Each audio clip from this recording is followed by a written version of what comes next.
زړګي आवाज جریگا قدر ناظرینو کتون کو د الله تبارک وتعالى لوی فضل دام دی چې واړو اعمال وی او الله تعالی پاغه باندې د شهادت مرتبه ورکوي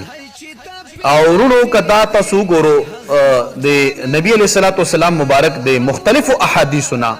دا خبر را ثابت ده چې یو خو حقيقي شهید وي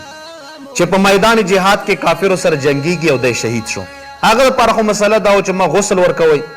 ما کفن ورکوي او په ما خپل جامو خپل وینو مبارکو کې د دفن کو د شهید شو یو حکمی شهید وي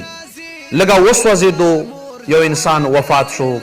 د کمر نه یا د غرنه راول غړې دو او وفات شو شهید شو یا په ناحق باندې ولګېدو یا یو زنانه وغه د بچی په پیدایش په ټیم کې وفات شو یا د بیماری د وجې نه یو انسان وفات شو لکه کنز العمال دا حدیث را نقل کړی الحما شهادتن نبی علیہ السلام فرمایي تبه نه مرګ دا شهیدګي دو یا دا اوس وخت کې کوم کورونا وایرس دی دا یو بیماری دو تبه دی بیماری دی تکلیف دی پکې بالکل د دینه څوک وفات شي دام شهیدګي دو او یو رونو دا چې یو انسان هر وخت دی په اوداسه کې ګرځي او د وفات شو دلبم الله مرګ د شهادت ورکړي او یو نسخه رونو دام دو کتونکو ناظرینو چې کله یو انسان دا کلمه په ورځ کې 50 واري وایي حضور علیہ السلام فرمایي